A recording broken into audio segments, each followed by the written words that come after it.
Hola, bienvenidos a un episodio más de Del Bosque al Mercado. Hoy nos fuimos a recorrer las calles del mercado de Tulancingo de Bravo, el tianguis de los jueves. Y bueno, aquí tenemos una pequeña muestra de algunas de estas flores que se comercializan en esta época. Estamos al final de febrero, pero es la época de la mayor disponibilidad de estas flores, que muchas de ellas son de recolección. Otras pueden obtenerse a través del cultivo, pero bueno, vamos a estar platicando cuáles son esas flores que podemos encontrar en el tianguis de los jueves en Tulancingo de Bravo. Bienvenidos. Vamos a empezar platicando un poco acerca de qué son las flores. Pues las flores no son otra cosa que una estructura reproductiva de algunos tipos de plantas, no de todas. Por ejemplo, los pinos pues no cuentan con una estructura tan vistosas como otros tipos de plantas, y estas surgen evolutivamente hablando a cerca de unos 250 millones de años. Y bueno, las flores tienen un cáliz. Generalmente el cáliz es la parte verde de las flores, y lo más llamativo pues es lo que llamamos la corola, y que está conformada por los pétalos. Hay cosas muy interesantes de las flores, que son la posición que ocupa el ovario. Sí, el ovario, que al final de cuentas es donde se va a formar el fruto. En el caso de las calabazas tenemos un ovario ínfero, y en la parte de arriba es donde está realmente esas estructuras llamativas, que son llamativas para los polinizadores, y ahí empieza todo una relación de coevolución entre las flores y muchos insectos. Y por ejemplo, en el caso de las flores de azahar, pues ese limón o ese cítrico va a estar creciendo en la parte de arriba. Entonces tenemos el caso de un ovario súper. En el mercado de los jueves, o el tianguis de los jueves aquí en Tulancingo de Bravo, ya hemos documentado cerca de 19 tipos diferentes de flores que se comercializan principalmente entre febrero, marzo y abril, y también entre septiembre y octubre. Son como los dos grandes picos de producción de flores, y algunas de las flores que se comercializan allí están, por ejemplo, estas que reciben el nombre de cuaresmas, y se llaman cuaresmas precisamente porque coincide la floración de esta planta con esa época del año. Incluso se le dice carne de vigilia, porque es uno de los alimentos de muchas comunidades que sustituye la carne por cuestiones religiosas durante esa época. Los huauzontles casi disponibles durante todo el año. Sin embargo, pues también suelen aparecer algunos más de recolección de zona silvestre, las calabazas, y tenemos otras curiosas flores, como por ejemplo el caso de los madroños. Los madroños son árboles muy comunes en esta zona de la República, y producen unas flores muy, muy bonitas, muy llamativas, y con un sabor muy particular. También tenemos otras un poquito más raras. Estas son las flores de shishi o flor de quiote, que también generalmente estas plantas se mantienen en los huertos familiares o en los jardines de traspatio, pero suelen también utilizarse en diferentes platillos. De las 19 flores comestibles que hemos documentado en el tianguis de los jueves en Tulancingo de Bravo, 2 de ellas no son mexicanas, pero que ya son parte importante de su cultura gastronómica. Una de ellas es la flor de sábila. Esta planta pues crece en muchas zonas de la República, y particularmente aquí en Hidalgo, en el Valle del Mezquital, pues se han utilizado estas flores en distintas preparaciones.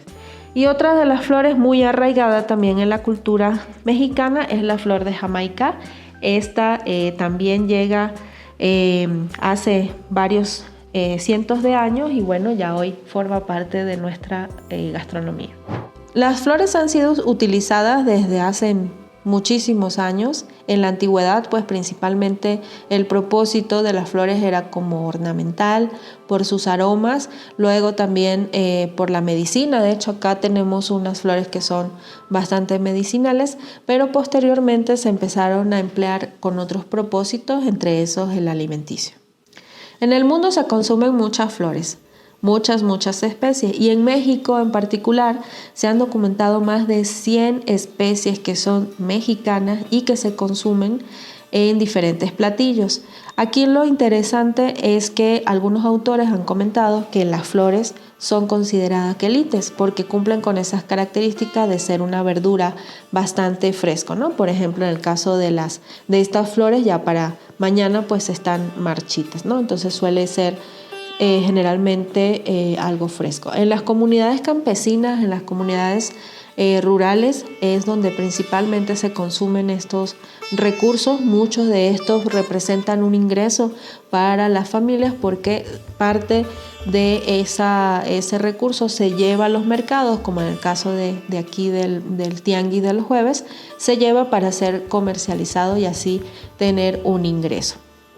Las flores han sido importantes culturalmente para los mexicanos, se utilizaron en la arbolaria, también se utilizaron como colorantes para producir diferentes tintes y bueno, también ha sido tal la importancia de que existe un dios o un señor de las flores que es Xochipilli, que de hecho en su cuerpo tiene representaciones de varias flores muy importantes en la medicina, pero también en la gastronomía, como por ejemplo la dalia.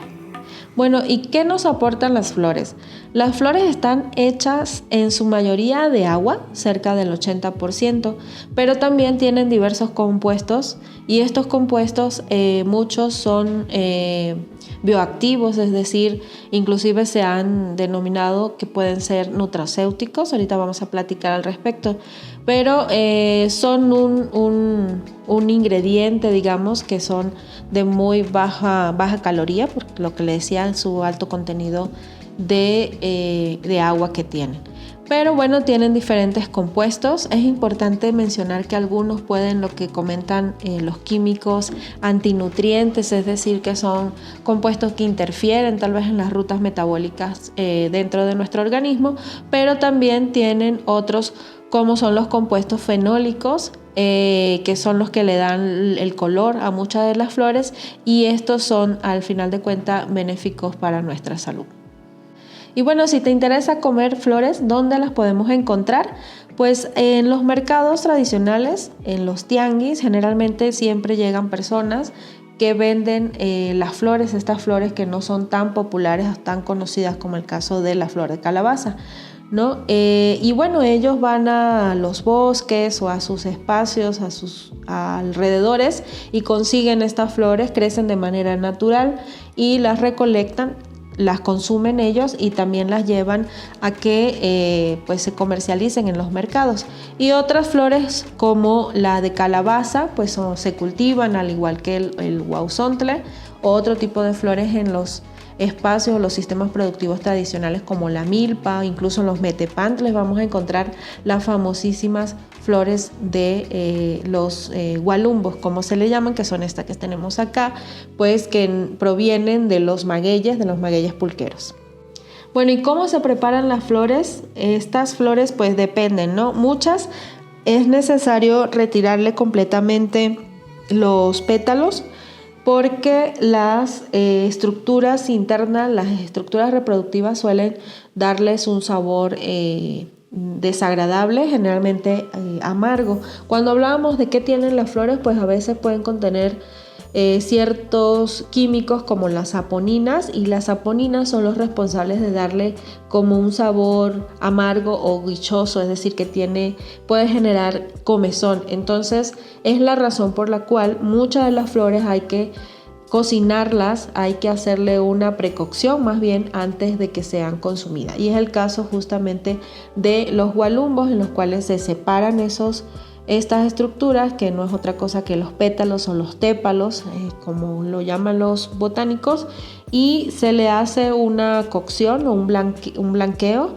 Al igual también estas otras flores tienen que ser antes precocidas para retirarles un poco ese sabor amargo, y ya después se pueden realizar diferentes preparaciones. Las más populares y que las señoras que te venden estas flores te comentan es mezclarlas con huevo, hacer tortitas con algún tipo de salsa, es como lo más común que se consuman estas flores.